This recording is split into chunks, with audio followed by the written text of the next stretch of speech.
Welcome back to our channel, where we remember and celebrate the lives of legends gone too soon. Cancer has taken some of the most talented and beloved American female celebrities, leaving behind stories of strength, resilience, and inspiration.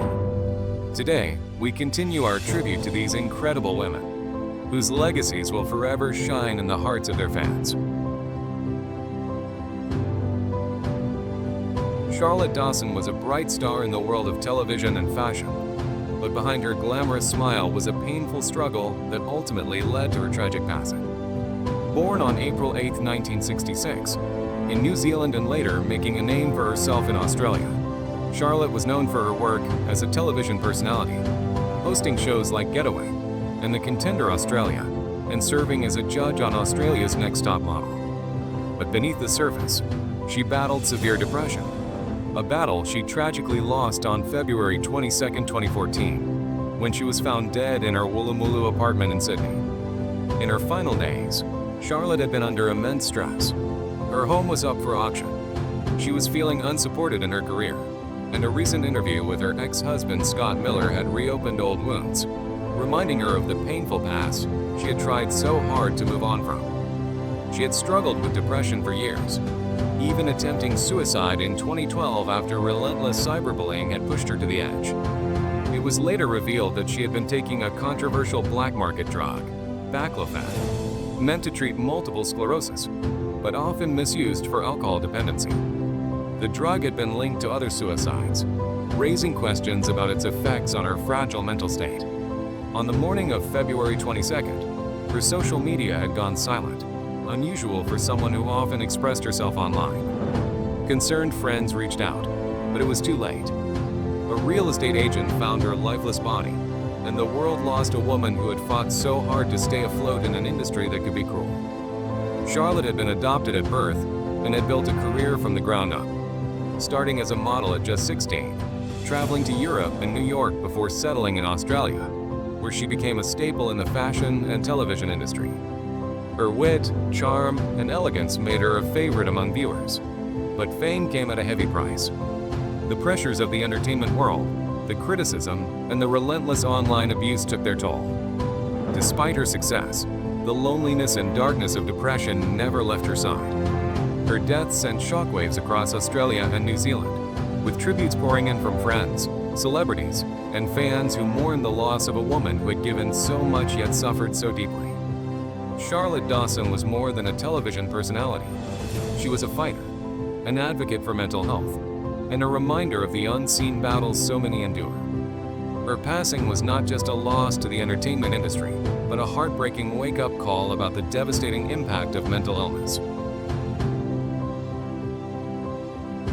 Charlotte Rae was more than just an actress. She was a presence, a voice, a warmth that resonated with generations of television viewers. But behind the laughter, behind the wise and comforting presence of Mrs. Garrett on The Facts of Life, was a woman who endured struggles, heartache, and a long battle with illness before her final goodbye. Charlotte Rae Lubotsky was born on April 22, 1926, in Milwaukee, Wisconsin, to Russian Jewish immigrant parents. From an early age, she had a spark, an energy that led her to the stage, and that drive took her all the way to Broadway and eventually television, where she became a household name. She spent decades entertaining audiences, starring in shows like Different Strokes and The Facts of Life, bringing humor and wisdom to millions. But as much as the world saw her as a vibrant, wise, and loving presence, her final years were shadowed by illness and pain. In 2009, she was diagnosed with pancreatic cancer, a disease that had already claimed her mother, her uncle, and her older sister. But she fought, undergoing treatment and emerging cancer-free after 6 months of chemotherapy. It seemed like she had won, but time had other plans. In 2017, at the age of 91, she received devastating news. She had bone cancer. The disease was relentless, and though she had always been a fighter, there were some battles even she couldn't win. Her body weakened, and the woman who had once brought so much life to the screen was slowly slipping away. Her son, Larry Strauss, confirmed that she passed away at home in Los Angeles on August 5, 2018, at the age of 92. Her death was the end of an era, a final curtain call on a life that had brought joy to so many. She had battled heart disease for years, undergoing open heart surgery and living with a pacemaker that kept her heart going even as her body began to fail her. But despite the hardships, she remained a fighter, an entertainer, a woman who never let the challenges of life define her. Charlotte Rae wasn't just a character on a show. She was a part of people's lives, a comforting presence in a chaotic world. And even though she's gone, her voice, her laughter, and the lessons she shared through her roles will live on forever. Audra Lindley, a beloved American actress, left a lasting mark on television with her sharp wit and unforgettable performances, most notably as the lively and eccentric Helen Roper in the classic sitcom Three's Company and its spin-off The Ropers. But behind the humor and the charm, her final days were marked by a quiet battle with leukemia, a disease that would ultimately take her life on October 16, 1997, at the age of 79. In the fall of that year, she was still actively working, bringing her talent to roles on Sybil and Nothing Sacred. Though she had been diagnosed with leukemia and was undergoing treatment, she remained optimistic, continuing to act with the same energy that had defined her career. But as time passed, her health quietly declined. After taping what would be one of her last episodes, she checked herself into Cedars-Sinai Medical Center, feeling unwell but not alarmed. No one expected that this visit would be her last. She still had her script for the next Sybil episode with her, ready to work, but leukemia, relentless and unforgiving, took its final toll. Her passing was sudden, leaving fans and colleagues in shock. Born on September 24, 1918, in Los Angeles, Lindley grew up surrounded by show business. Her father, Burt Lindley, was an actor, and it wasn't long before she followed in his footsteps. She started at the bottom, working as a stand-in and stunt double, eventually making her way to Broadway before television opened new doors. Despite stepping away from acting to raise 5 children, she made a remarkable comeback in the 1960s, appearing in soap operas like Search for Tomorrow and Another World. But it was Three's Company that made her a household name. As Helen Roper, she brought humor and heart to the screen, portraying a woman stuck in a loveless marriage but determined to find joy where she could. Fans adored her, and her chemistry with co-star Norman Fell was undeniable. Though the Ropers didn't last long, Lindley's career continued to flourish with roles in films like Desert Hearts, Troop Beverly Hills, and The Relic, as well as TV appearances in Friends, The Love Boat, and Tales from the Crypt. Off-screen, she was a devoted mother and a passionate actress who never lost her love for the craft. Her personal life saw 2 marriages, first to Hardy Ulm, with whom she had 5 children, and later to actor James Whitmore. As she grew older, she never stopped acting, never stopped bringing characters to life, even as her own life neared its quiet end. Her final days were not filled with fanfare or dramatic goodbyes. She simply did what she had always done, worked hard, delivered great performances, and carried on. But when leukemia finally claimed her, it left behind an irreplaceable void. Her ashes were laid to rest in Santa Monica, near her parents, without a grand headstone to mark her legacy, only the countless memories she gave to audiences who laughed, cried, and loved her over the years. Audra Lindley may have left this world, but through her work, she remains immortal, forever the vibrant, hilarious, and unforgettable Helen Roper. Janet Leigh, the iconic actress who terrified audiences in Alfred Hitchcock's Psycho, passed away on October 3, 2004, at the age of 77, after a quiet but painful battle with vasculitis, a rare inflammatory disease that affects blood vessels. She kept her illness private, and when the news of her death broke, fans and the film industry were taken by surprise. Leigh had been a Hollywood legend, but in her final days, she endured a slow decline, her once vibrant presence dimmed by the relentless disease. The woman who had screamed so famously in that infamous shower scene was now struggling in silence, surrounded by her family, her husband Robert Brandt, and daughters Jamie Lee Curtis and Kelly Curtis. Born Jeanette Helen Morrison on July 6, 1927, in Merced, California, she grew up in a working-class family in Stockton. where money was tight and dreams seemed far away. But fate had other plans when actress Norma Shearer spotted a photo of young Janet at a ski resort and introduced her to Hollywood. From there, Leigh's career skyrocketed, landing her roles in classic films like Little Women, 1949, Touch of Evil, 1958, and of course, Psycho, 1960, where her brief but unforgettable role as Marion Crane cemented her place in cinematic history. That single, bone-chilling scene made her an eternal part of pop culture. But Leigh was so much more than just a screen queen.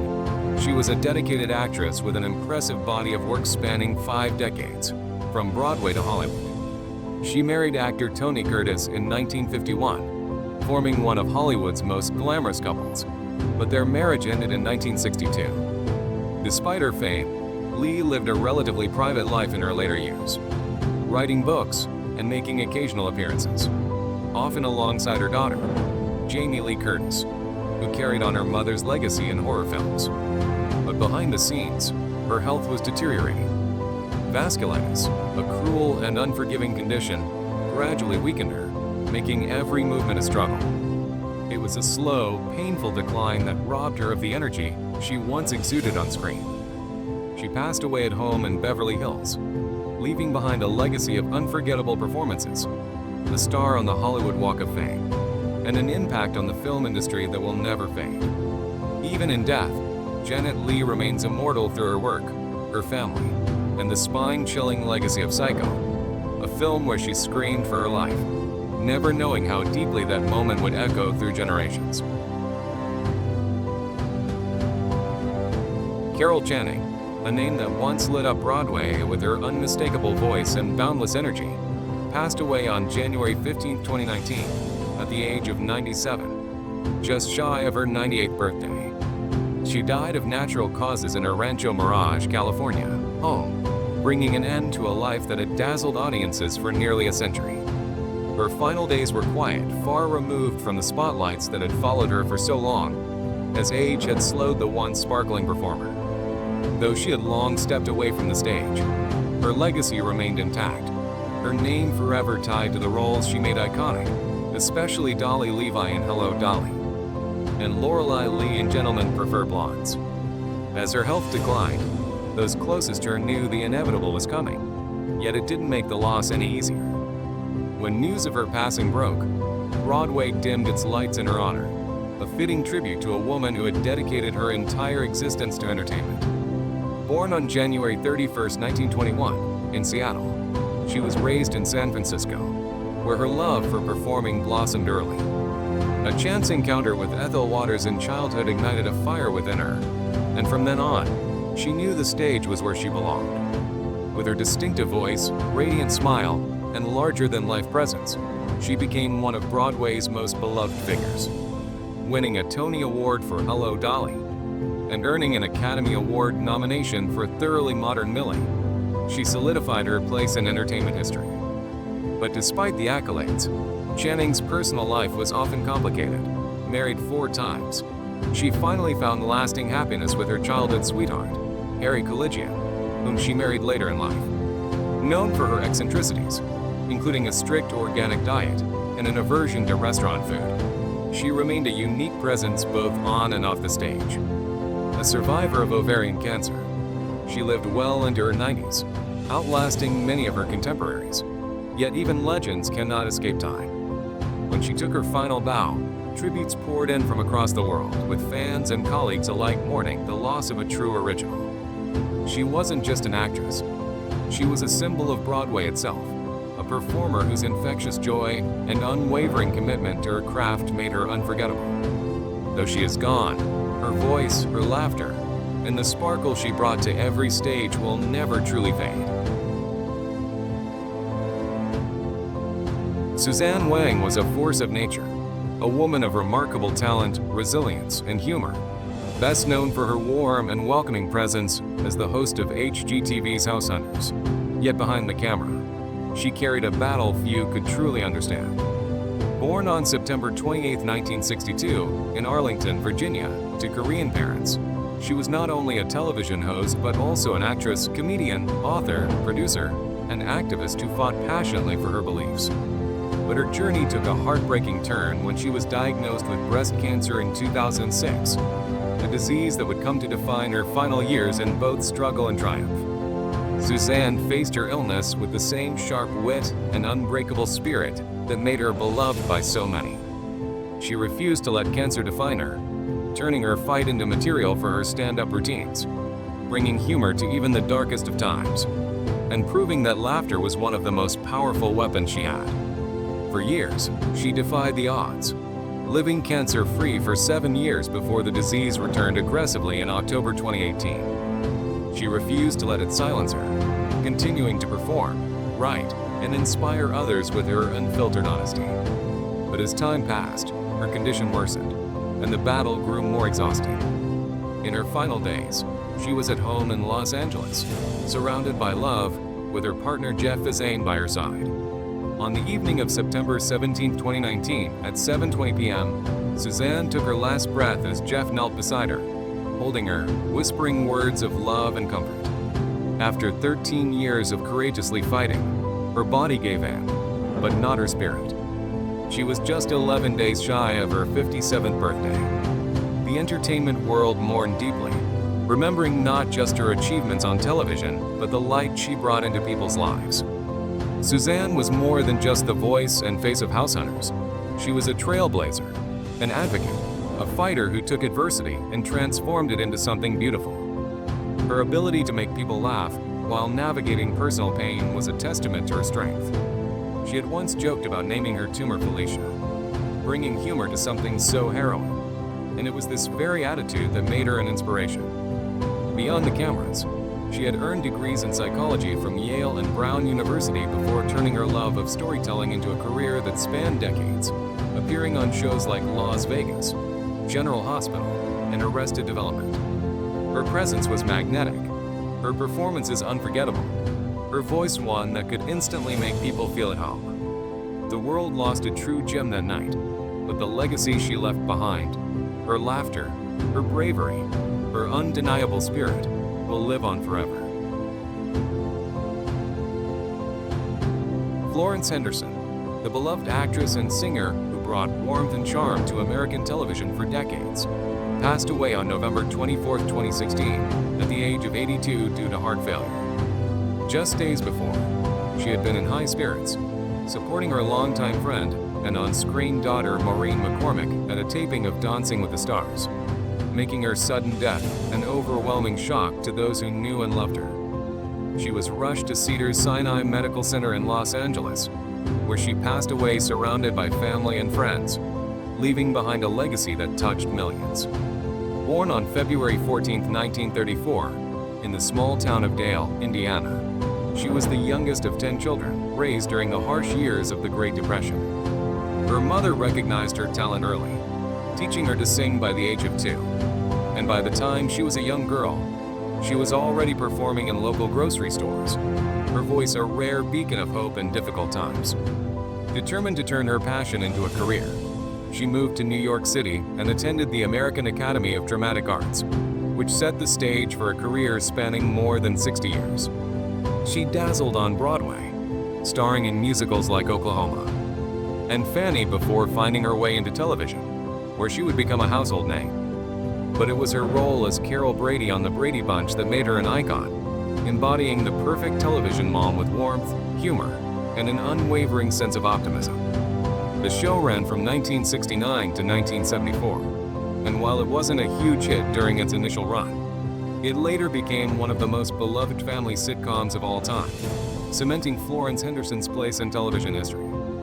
Beyond acting, she was a versatile entertainer, hosting talk shows, variety programs, and even competing on Dancing with the Stars in 2010, proving that her energy and passion never faded. Despite her public image as the ever-smiling Carol Brady, Florence faced personal struggles, including a divorce and the loss of her second husband in 2002. But she always carried herself with grace. Her passing was a heartbreaking reminder of how quickly life can change. One moment she was cheering for a friend, and the next, she was gone. Her death left a void in the hearts of her fans and those closest to her, a reminder that even the brightest stars eventually fade, but their light continues to shine in the lives they touched. She was more than just a television icon. She was a mother, a performer, a friend, and an inspiration to generations who grew up watching her. Even in her final days, there was no sign that the end was near, making her sudden departure all the more painful. She was laid to rest, but her warmth, her talent, and the love she poured into her craft will never be forgotten. Gilda Radner was a force of nature, a woman whose laughter lit up the world. But behind the comedy was a life filled with struggles, resilience, and ultimately, a heartbreaking battle that ended too soon. She was born on June 28, 1946, in Detroit, Michigan, into a life of privilege. But even from an early age, she struggled with insecurities, particularly about her weight. Her father, whom she adored, passed away from a brain tumor when she was just 14, a tragedy that shaped her deeply. Gilda found solace in humor, and that gift carried her to the heights of comedy. She became one of the original cast members of Saturday Night Live, where her brilliant characters like Roseanne Rosenadana and Emily Latella made her a household name.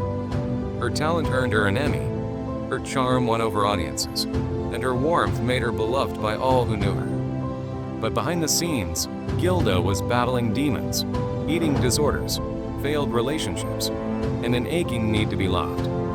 When she met Joan Wilder, it seemed like she had finally found the happiness she longed for. But just when life seemed perfect, her health began to fail. It started with fatigue, aches in her legs, small, seemingly harmless symptoms that masked a far greater danger. For nearly a year, doctors misdiagnosed her, attributing her pain to stress, diet, even psychological issues. By the time she was finally diagnosed with stage 4 ovarian cancer in October 1986, it was too late for an easy battle. She fought with everything she had: surgery, chemotherapy, radiation. She clung to hope, writing about her ordeal in her memoir, It's Always Something, a bittersweet and deeply personal account of her experience. There were moments of optimism, times when she believed she had beaten the disease. But cancer is cruel. It came back, more aggressive than before, draining her of the very energy that had once made her so vibrant.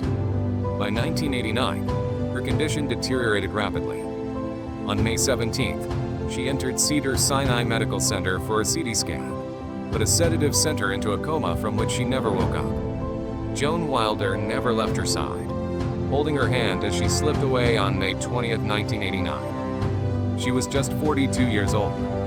The world lost one of its brightest lights that day, a woman who made millions laugh while silently enduring immense pain. Her death was tragic, but her legacy lives on, not just in comedy, but in the awareness she brought to ovarian cancer.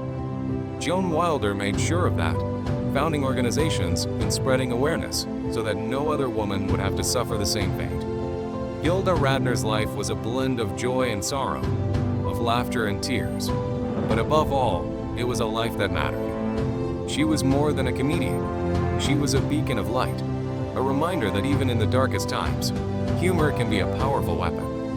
And though she is gone, her laughter echoes through time, forever a part of those who loved her. Their voices may have faded, but their impact will never be forgotten. Their light continues to shine through the memories they left behind.